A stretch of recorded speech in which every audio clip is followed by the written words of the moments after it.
Hi అండి. ఇవాళ heart stroke versus brain stroke చాలా ఇంపార్టెంట్ టాపిక్ అండి.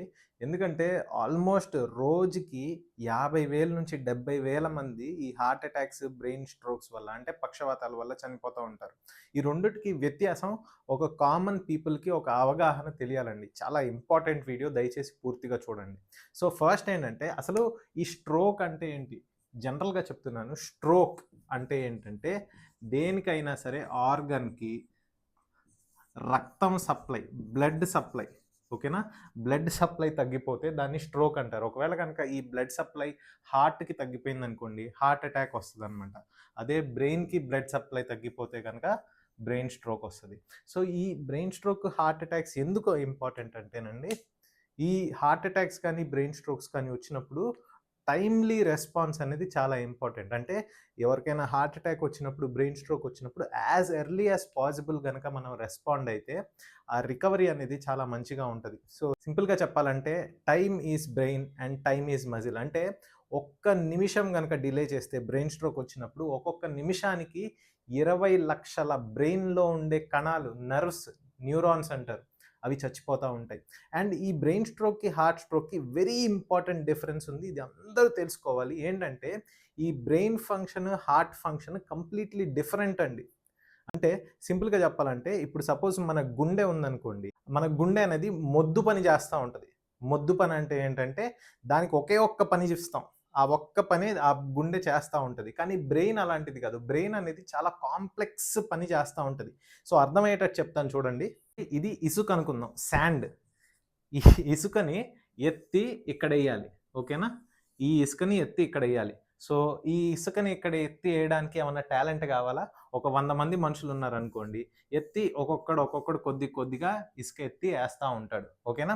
సపోజ్ ఈ 100 మందిలో 50 మంది పోయారనుకుందాం. అంటే హార్ట్ గురించి నేను చెప్తున్నాను. అర్థం చేసుకోండి ప్రాపర్‌గా.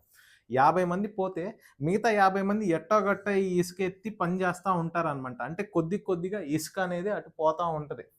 అర్థమైందా? అంటే ఈ హార్ట్ అటాక్ వచ్చినప్పుడు ఒకవేళ గనక కొన్ని గుండెలో ఉండే కొన్ని కణాలు చచ్చిపోయినా సరే పని అనేది జరుగుతా ఉంటది. కానీ బ్రెయిన్ అలా కాదండి. బ్రెయిన్ అనేది ఒక సాఫ్ట్‌వేర్ కంపెనీ లాంటిది. అంటే సాఫ్ట్‌వేర్ కంపెనీలో ఎవడుంటాడు? ఒక ప్రోగ్రామర్ ఉంటాడు. ఒక కోడర్ ఉంటాడు. ఒక డీబగ్గర్ ఉంటాడు. ఆ! ఒక ప్రోగ్రామ్ మేనేజర్ ఉంటాడు. లేపోతే ఇంకొక అలా మల్టిపుల్ రోల్స్ ప్లే చేసేవాళ్ళు డిఫరెంట్ పీపుల్ ఉంటారనమాట సాఫ్ట్‌వేర్ కంపెనీలో. అలానే బ్రెయిన్‌లో గూడా లెఫ్ట్ లెగ్‌ని కంట్రోల్ చేసే ఒక పార్ట్, కళ్ళని, ఐస్‌ని కంట్రోల్ చేసే ఒక పార్ట్, ఇయర్స్‌ని కంట్రోల్ చేసే ఒక పార్ట్, స్కిన్ టెంపరేచర్‌ని కంట్రోల్ చేసే ఒక పార్ట్, లేపోతే స్పర్శ అంటే టచ్‌ని కంట్రోల్ చేసే ఒక పార్ట్. అలా డిఫరెంట్ పార్ట్స్‌ని కంట్రోల్ చేసే పార్ట్స్ అన్నీ మన బ్రెయిన్‌లో ఉంటాయనమాట.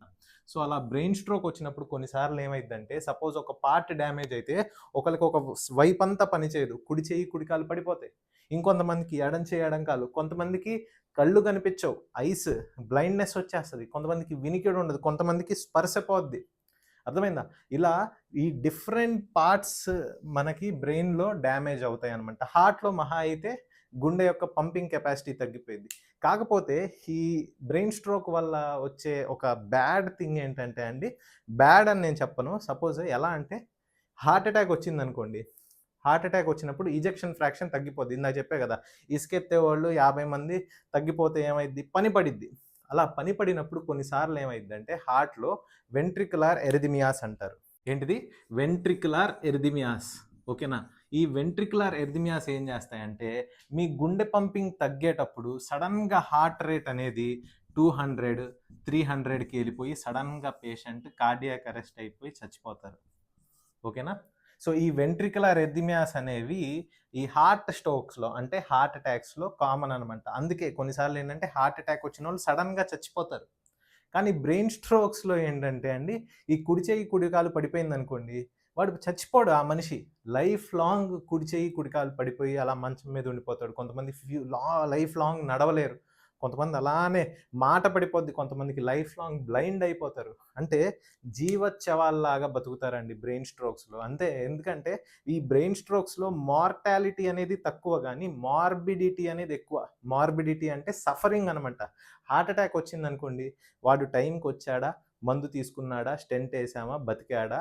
ఎళ్ళాడా అనేటట్టు ఉంటది. లేకపోతే చనిపోతారు. కానీ బ్రెయిన్ స్ట్రోక్స్ ఏంటంటే ఎర్లీగా వస్తే మనం కంప్లీట్ ఆ డ్యామేజ్ మొత్తాన్ని రివర్స్ చేయొచ్చు. ఒకవేళ గనక లేట్‌గా వస్తే లైఫ్ లాంగ్ జీవచ్చేవాళ్ళుగా ఉంటారు.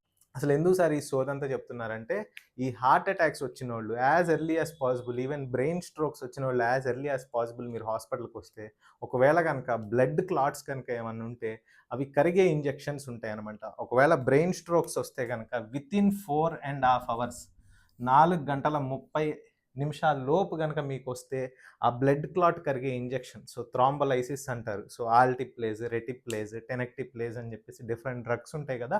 సో, ఆ బ్రెయిన్ స్ట్రోక్ వచ్చినప్పుడు వితిన్ 4.5 అవర్స్, ఒకవేళ హార్ట్ అటాక్స్ వస్తే గనక 6-12 అవర్స్ లోపు గనక మీకొస్తే, మీకు పర్మనెంట్ డ్యామేజ్ అవ్వకుండా ఈ స్పెషల్ ఇంజెక్షన్స్ అనమాట. కాస్ట్‌లీ ఇంజెక్షన్స్ అని వింటా ఉంటారు కదా! అవి ఇవ్వడానికి వీలవుతుంది. హార్ట్ అటాక్స్‌లో కొన్నిసార్లు 24 అవర్స్ దాకా కూడా ఇస్తారు. Depending upon the situation. ఈ 4 అవర్స్ గానీ, లేకపోతే 6 అవర్స్ గానీ, అంటే 24 అవర్స్ గానీ దాటిన తర్వాత ఆ ఇంజెక్షన్స్ ఇస్తే ఇంకా ఎక్కువ డ్యామేజ్ జరుగుతదనమాట. కొంతమందికి డౌటొస్తది. 4 అవర్సే ఎందుకు సార్? తర్వాత లేట్‌గొచ్చినా ఇవ్వచ్చు కదా! అంటే లేట్‌గొస్తే ఏమైద్దంటే మొదటికి మోసం వస్తది. సో, ఇంకా బ్లీడింగ్ అయిపోయి ఇంకా స్ డ అవ్వాల్సిన బెనిఫిట్ కంటే డ్యామేజ్ ఎక్కువ జరిగిపోద్ది. అందుకని యాజ్ ఎర్లీ యాజ్ పాసిబుల్ మీరు ఈ హార్ట్ అటాక్స్ కానీ, బ్రెయిన్ స్ట్రోక్స్ కానీ వచ్చిన వాళ్ళు ఎర్లీగా హాస్పిటల్‌కి వెళ్ళండి. సో, ఈ ఛానల్ యొక్క ముఖ్య ఉద్దేశ్యం ఏంటంటే, ఈ కామన్ మెడికల్ టాపిక్స్‌ని, కాంప్లెక్స్ టాపిక్స్‌ని జనాలకి ఈజీగా అర్థం అవ్వడం కోసం చెప్పడానికి ఒక ప్రయత్నం అండి. If you find this videos helpful, నేను ఇప్పుడే స్టార్ట్ చేశాను. Please like the page or like the video and subscribe to my channel and share with all your friends and family. Thank you.